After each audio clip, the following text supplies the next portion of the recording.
you got any other like kind of underdog suggestions? Something we haven't heard of before that you're listening to? Ooh, yes, I do. I really like this podcast called Dissect.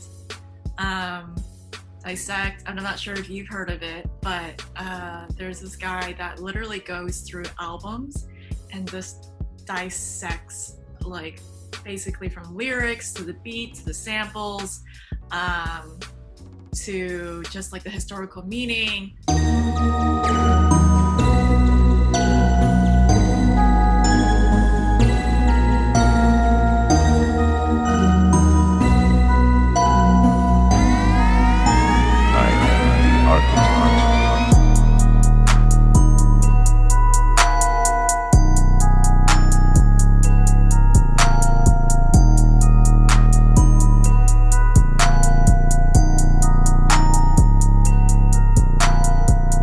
Hello, everybody. Welcome to the Catch Up After College podcast. We're catching up after college on the lessons of life lived by leaders.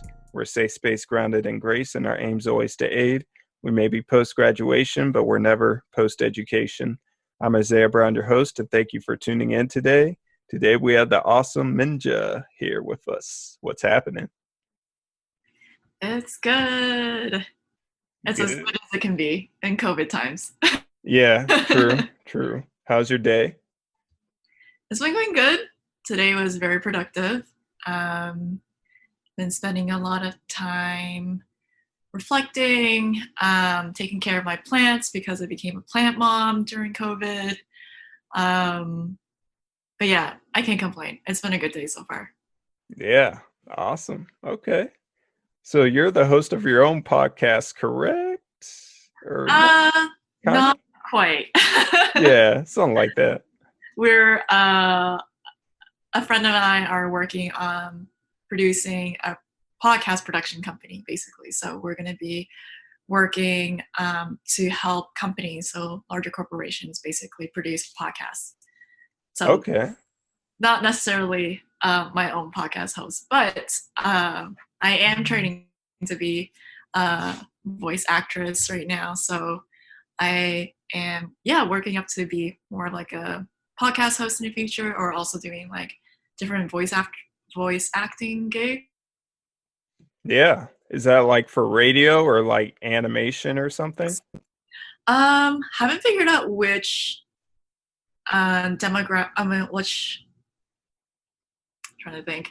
Yeah, I haven't decided what I'm gonna go for it quite yet.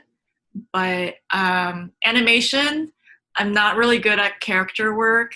Probably because I didn't watch a ton of cartoons when I was young. Mm-hmm. But not ruling that out. But it might be commercial, it might be TV spot, maybe radio. Haven't decided because I'm still near the end of my training. So we'll see. We'll see where my voice takes me. Okay, that sounds exciting. Keep me up to date. But let's see. Do you listen to a lot of podcasts? Yeah, I do. Right now, I'm listening to a podcast called Startup. Probably the most Bay Area thing to be doing in Silicon Valley. Yeah. But it's funny enough. Startup is started by a company called Gimlet, and they actually started producing podcasts before it became like a trendy thing to be doing right now. Back, I think it was like 2013 or so when they started that. So it was like really interesting just hearing the story of how they started their own startup company to produce podcasts, and they were recording themselves trying to start a company, while also pushing it out as like a podcast format.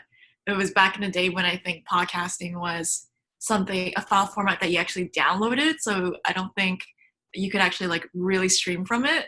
So it was really fascinating. Like I listened through their series and learned so much about what the podcasting world and people's opinions of it back then. Awesome. Do you got any other like kind of underdog suggestions? Something we haven't heard of before that you're listening to? Ooh, yes, I do. I really like this podcast called Dissect.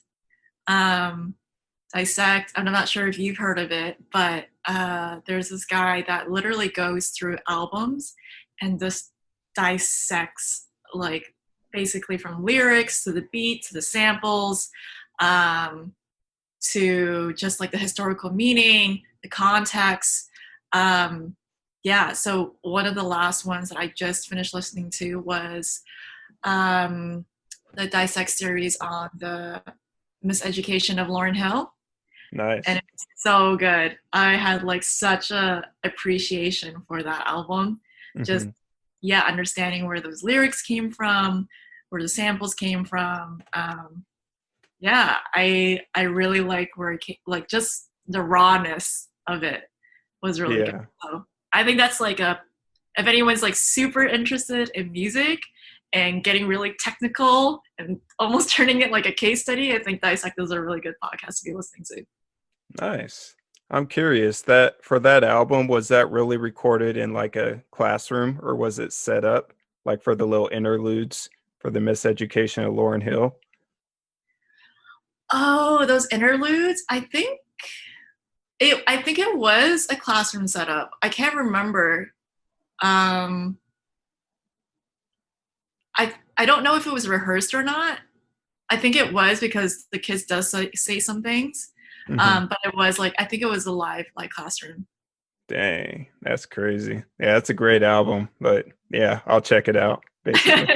I'll But send you a link after. yeah, but cool. Do you mind? I think it's time we get to know you a bit better. Do you mind telling us where you're from and can you describe what your life was like before college? Yeah, absolutely. So I'm Canadian, so not a Bay Area native at all. Originally from Toronto, Canada, uh, born and raised there. Um, I think it always shocks people when I tell people that English is actually my third language. So Whoa. I learned Mandarin Cantonese at the same time. So I only spoke to my dad in Cantonese, only spoke to my mom in Mandarin, and learned English and French at school. So it was actually like a language mess. Um, yeah, life before college was really interesting. In part because it was really hard for me to communicate with people, so I didn't have a lot of friends. Um, Honestly, I don't blame them most of the time because I'm not even sure what language I was probably communicating them with. Um, but one of my dreams before college was always to become a pro athlete. So when I was young, like since I was like 10 years old, I was training really heavily. Soccer and swimming were my two main sports, and I was cross training a lot. So I wanted to be a pro soccer player. I was a competitive swimmer, but I was also in track. I was training in high jump so that I could cross train so I can get off the block faster when I'm swimming. And then I was doing like short sprints for soccer for explosiveness. Then I was doing like martial arts. I was doing wushu. Did a lot of gymnastics, conditioning as well. So yeah, that was really like a good chunk of my, I guess, like childhood was mainly training in the sports. I also grew up in an art studio when I was young, so that kind of like opened me up to, um, yeah, just like drawing and music.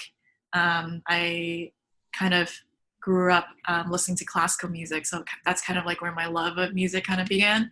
So one of the other things I always wanted to do was become like a concert pianist, be a performer, playing like in a grand ball, um, playing a very complicated like Chopin ballad piece or something like that.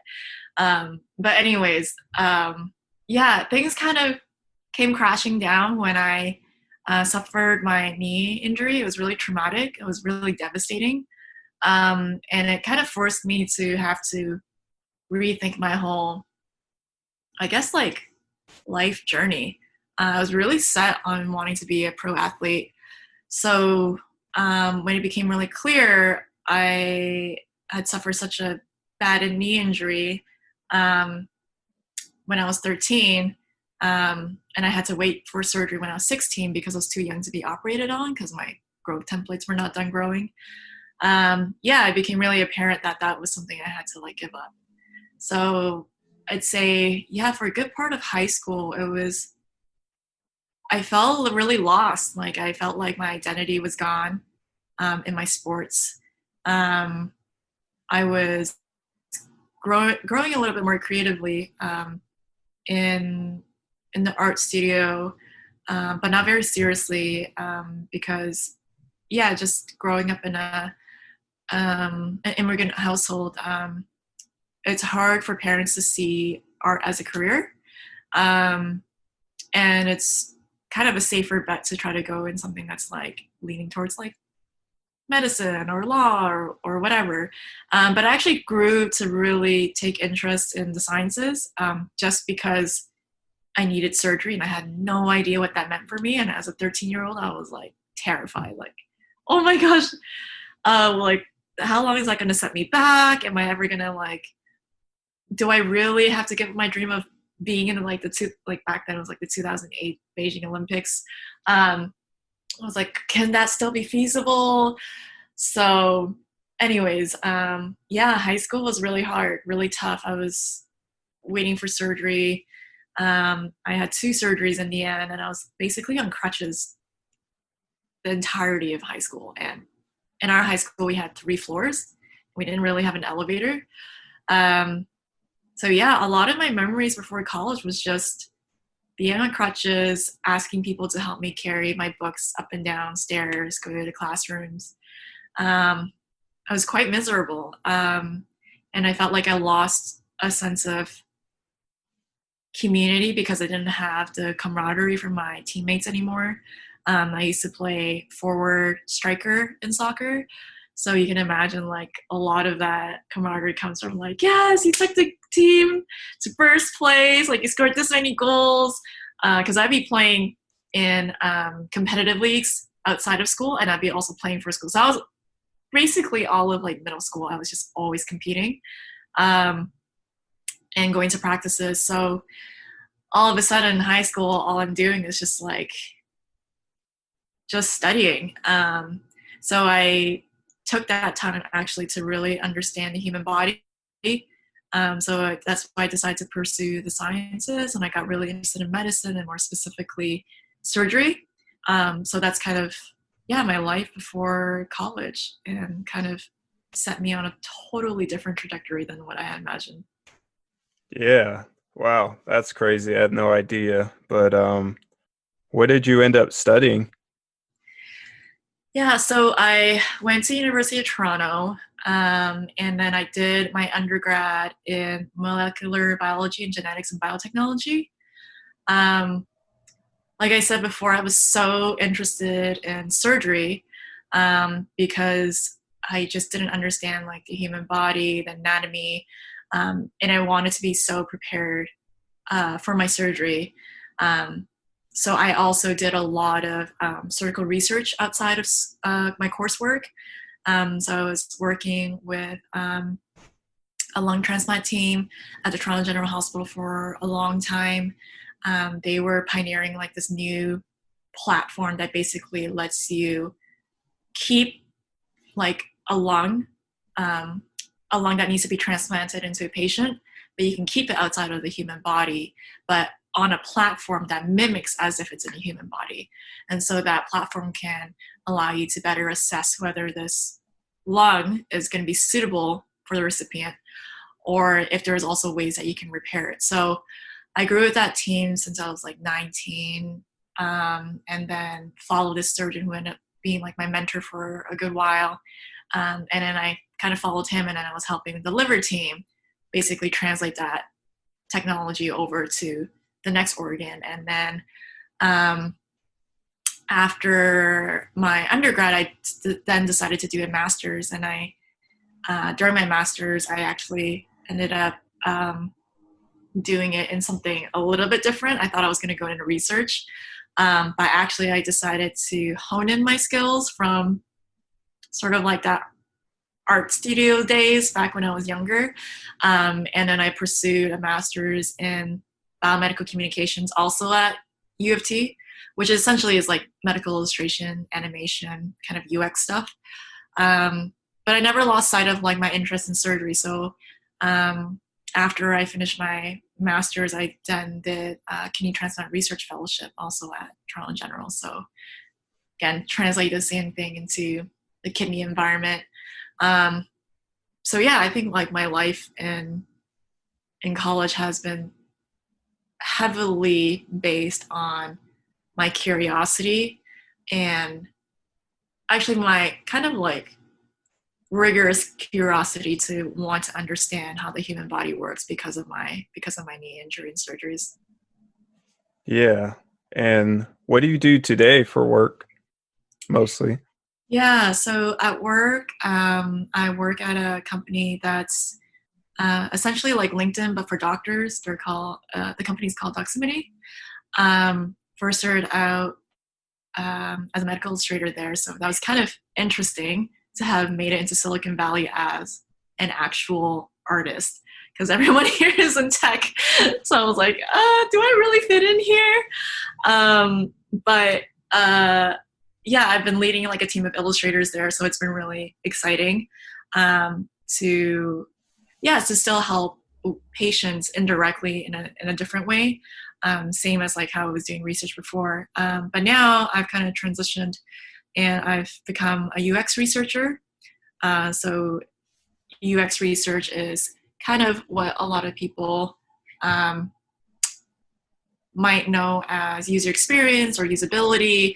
Basically, there's someone that will research how you interact with a particular product or service, which has been really interesting as well. Because I talk to a lot of users. Right now, been talking to patients again. So it's been like really, really great. It's kind of like coming full circle for me. But meanwhile, also getting to have a balance of continuing to lead a medical illustration team as well. So I get a little bit of the analytical side and also the really creative side at the same time. Awesome. You mind telling us about your side hustles if you're allowed to? My side hustle. So, so I'm working with a friend, and he's also, in a way, like my audio mentor as well. We're working together to create a company called Atherton Hill.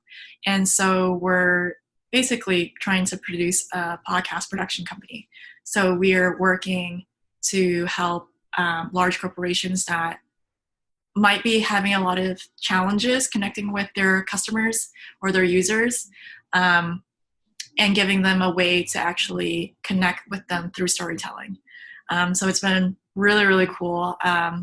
The team comprises of like Emmy award-winning talent. So it's been fascinating to see how they work, being able to work really closely with them. And for me, it's been also really cool to see how my skills translate as a designer, as a UX researcher, kind of blend into, like the audio space the way it has been so far. Wow. Yeah. How did that all get started? Like, where did you begin in that whole process of getting there? Getting there. So I met the CEO of Atherton Hill through a mastermind group. And there was about, I would say like 5 or 6 of us, and we would meet really regularly, just like discussing ideas, supporting each other. It was, really like a tribe. We were really close. And through just getting to know everybody in the mastermind group, naturally we were just like supporting each other in different ways. And during that time, he was mentioning about podcasting, and I thought that was really interesting. And I was helping him just kind of like refine questions using my skills as a UX researcher, and also designer, to help with his presentation and his pitch and everything. Anyways, I liked that process so much that I was like also really curious about, the audio world, because again, like I'm trained as a classical pianist. And during that time I started, meeting with one of my friends who also produces music. And I've been growing also as a dancer. Um, and when I'm in a studio, I notice that I have a lot of trouble sometimes hitting the right beat, and I can't figure out why. And it's because I couldn't figure out which beat to follow, and I didn't know how to describe the sound because because I'm not educated in that. So anyway, so it kind of was more like out of curiosity. I wanted to, with a friend, like understand how producers put together tracks, and what that sound actually was. So that when I'm in the studio, when and the dance instructor would be like, "You hear that sound?" Because they don't even know what to call it either. They're like, that's, and I'm like, which one's that? And then now it'd be like, oh, you mean the hi hat? Okay, I got it. Or like, Yeah. oh, you mean that? Oh, the background snare. I understand. Or the claps. So yeah, that's kind of how it all started, because I just wanted to get better at listening to music when I'm in a dance studio, when I'm dancing to the movement and trying to make sure the choreography hits on beat. So because of that, I got really intrigued by music production. And then I just asked Randy at the time, and I'm like, hey, like, would it be okay if I just like work with you for a bit, and in exchange, could you like teach me some stuff about like audio? And that's how it got started. And then I just been falling more and more in love with audio in different ways. Um, I mean, just naturally being a UX researcher, you want to empathize with a lot of people. And I think podcasting is a really great medium for storytelling. Um, and yeah, and also as a designer, you can design nice things, but you can also design really nice sounds. Um, so just like translating the skills I have and the way I think into different mediums has been really, really fun for me. So I would say it's just been, yeah, the curiosity and wanting to experiment is what led me to that. Yeah, led me to where I am now with that podcasting. So. Yeah. And what's a tip you would give to somebody in, I guess, a corporate setting in creating their podcast and how to reach their audience better? I don't know if Uh, my audio cut out there, but did it come through? could you repeat that one more time? Yeah, so like you said that you're working with a company that wants to work with other like bigger companies on working on their podcasts and working on their storytelling. Like what's one tip that you would usually give to them? Ooh, having relevant narratives, having a relevant story. I think everyone connects through story, um, but telling the story as it relates to the listener. I think sometimes podcasts miss the mark, um, by focusing it so much on them, like why we're great, why we're so good, blah, blah, blah. It's like, okay, yeah, but the listener wants to take something away that they can apply into their life. And I think people learn best through storytelling, because the brain doesn't have to work so hard in processing facts. We're telling through a narrative, people can see like, oh, in that instance, okay, I see where that comes in. Um, and I think, yeah, it's just like, it's such a, sometimes I think that that's really obvious, but I think now that a lot of people are doing podcasting, I think that's like the number one thing that I'm like seeing a lot, is that um, people think it's really easy to start a podcast, but they miss the point of it. The point of podcasting is a format to tell really great stories. Mm, like you're doing now, kind of. Cool, cool. All right. So, can you recall a season of having to learn new skills or adapt to your environment to survive? Like in, have you ever had a hard season where you just had to change in order to get to where you want to go?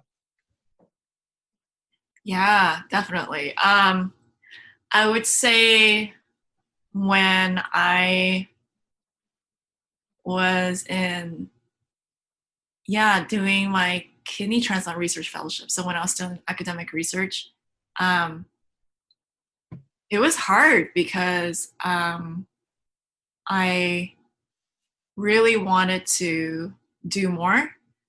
Research, just the pace of it is naturally very slow. The number that goes out in terms of like what you see in research into actual practice in medicine is about 17 years. So there's a really big lag. And I'm the type of person that likes to see quick, not like quick impact, but I want to see impact within like um, a shorter amount of time.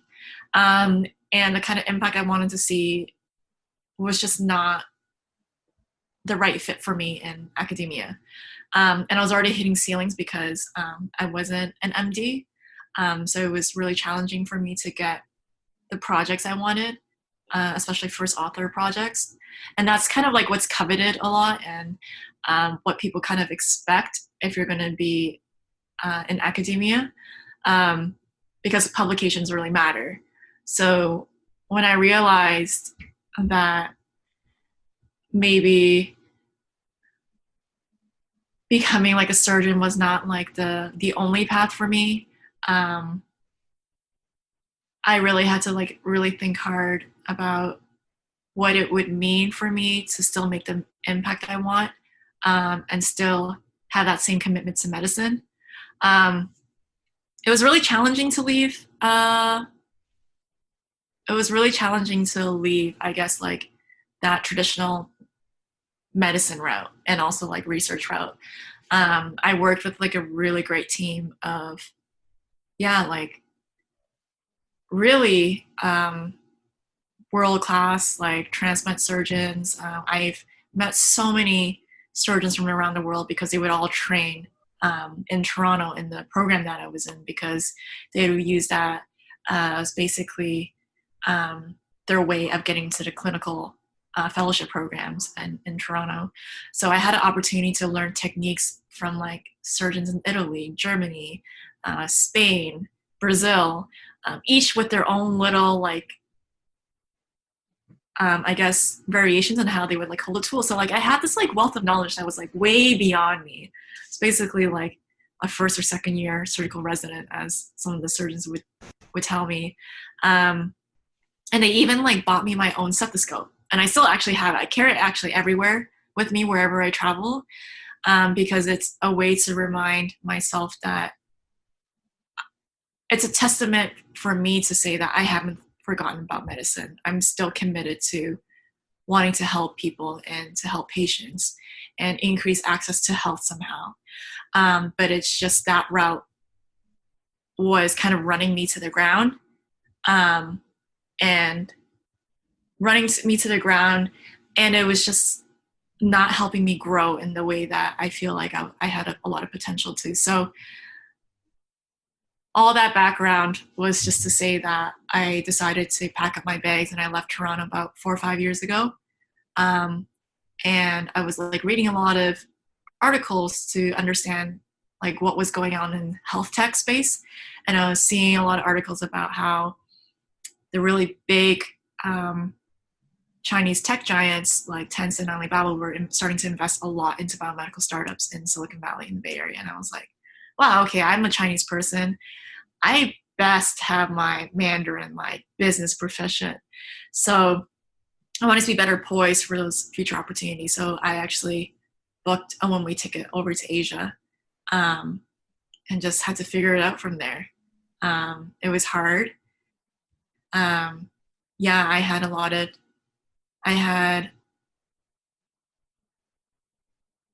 yeah, I had some failed relationships too.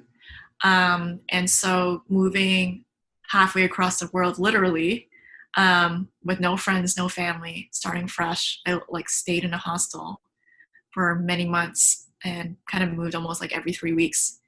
Um, yeah, that time frame, that period of time was, I think, the most pivotal moment, I think, that led me to my journey here.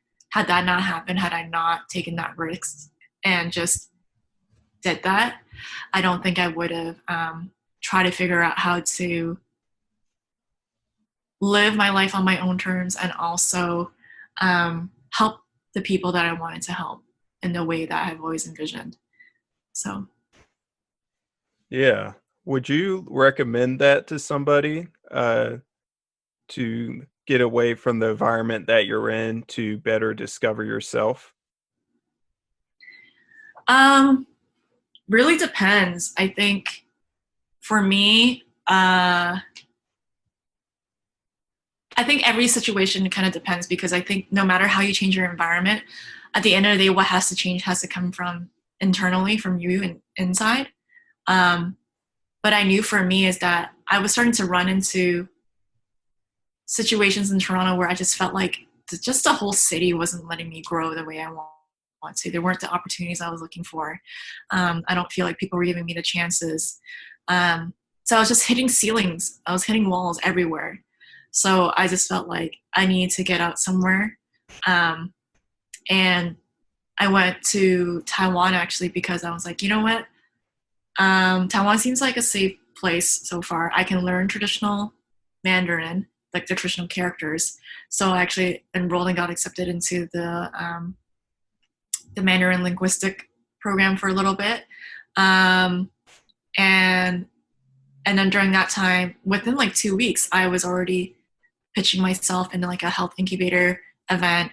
Had no idea that one of the health incubator founders was there, and kind of, his team like heard my pitch of like who I am, my skills, um, and then shortly like afterwards they're like, hey, by the way, we also have an entrepreneurship program. I think you should sign up. And I'm like, well, I'm not actually from here, um, and but you know what? I was like, this is what I'm here for. I'm here to experiment. I'm here to figure it out. And health tech is what I was trying to figure out. So I feel like, yes, it can be really helpful because it changes everything. But if you don't move and also do that internal work that's required, then changing the environment is not really going to be helping. I think I try to do my best to be as strategic as possible in just booking that one-way ticket. I had a general direction, but I wouldn't have been able to tell you what was going to be my steps of getting specifically here and like talking to you what the things I'm doing now. Nice. And studying your major, did it challenge your beliefs in any way? Did you feel like it allowed you to grow, or did it challenge you more while studying? Uh,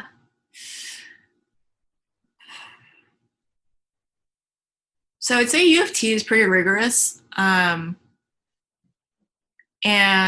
it was helpful in the sense that I got a lot of technical knowledge that would have been very hard to learn on my own. I think if you're going to learn the sciences, it's really hard to build your own lab to be doing experiments, um, and to also have research opportunities if that's a skill that you want to develop. Um, I think if anything, university and high school, because I was also in the IB program, it gave me a different way to also translate my sort of athletic mindset and my approach to my sports into my studies. Um, so so I was able to approach sort of like gaining that technical knowledge um, with that ferocity. But the thing I didn't really learn is sort of like the more nuanced skills of life. And I think that's what was like really missing, is how do you even have an empathetic conversation with someone? How do you develop the life skills so that you can balance both, um, not just your physical health, but also your mental and your emotional health. Those are things that are like the mental and emotional health, at least when I was going through undergrad and my master's, was never talked about. There's not really programs that are like set up for that either. Um, And I think that's sort of what is needed if you really want to be like a fully healthy, functional, you know, person post college, because there's just things that are not going to be as easy as taking an exam, and you just have to pull an all nighter. Like the life hurdles and obstacles are going to be way more unpredictable than that, and you're not going to be graded on it. Um, but sometimes it can be a life or death situation, so you best figure out how to survive. Um, so I would say, in that sense, those are some things that I had to spend a lot of time like learning and figuring out on my own outside of school. Awesome. Well, I think we'll wrap it up with this one, if you don't mind answering. If there's one thing you could ask your future self, what would it be? And if there's one thing you could tell your high school self, what would it be? So if I could ask my high school self, what would it be? Oh, ask your future self and tell your high school self. Oh, okay, okay. Ask Yeah. my. Uh,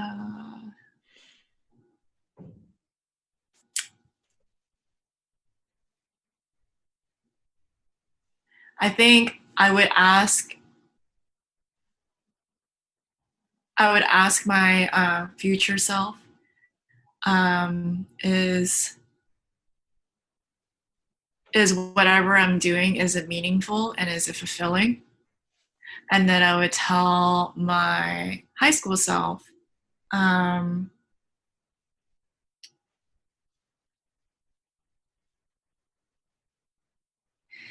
I would tell my high school self to not I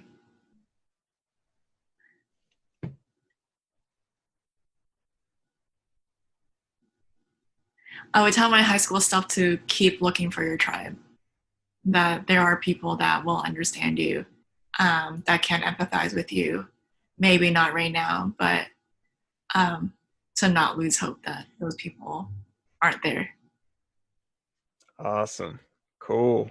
Thank you, Minja, for your time. That's some great information and all that. And I just wanted to encourage you before you go that you're a good person and you're strong, not just, physically, but mentally as well. And I feel like you really brighten up people's days when you're around them. And it's what you're called to do, is you're just called to help people be better versions of themselves and create stronger mindsets. And I think that really comes from somebody who has a strong mindset. So yeah, keep doing what you do. You're awesome. Thank you. You're so sweet. I appreciate that feedback. Yeah, it's all good. And anything you want to promote? I guess you already talked about it, but uh anything coming out soon? Anything coming out soon?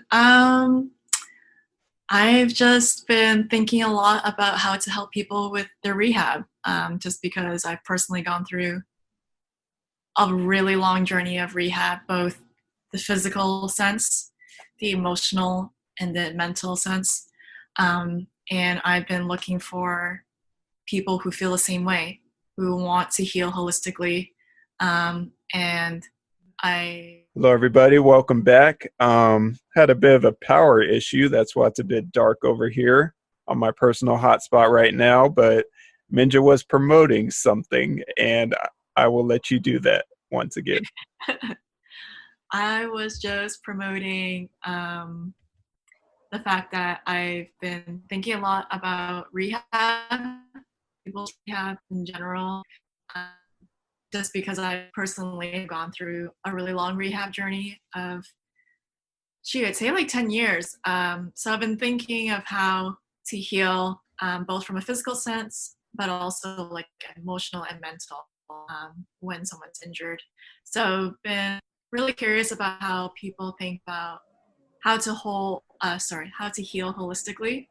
So I've been, really curious to want to have more chats with people who might be thinking of the same things or have been working on something that's similar. So yeah, that's kind of like my promo is I just want to chat with people about rehab and how to heal holistically. Awesome. Sounds good. And once again, thank you for coming on, even with these technical difficulties. But yeah, it's been awesome. Oh, fine. It's all good. Cool. Thanks, Isaiah. No worries, for sure. And for everybody else, let's see. Until next time, as we're maturing, we're going to keep learning, stirring up, and chasing after what our Creator created us to do. So have a good one, everyone. Peace. Hope you can see me, but peace.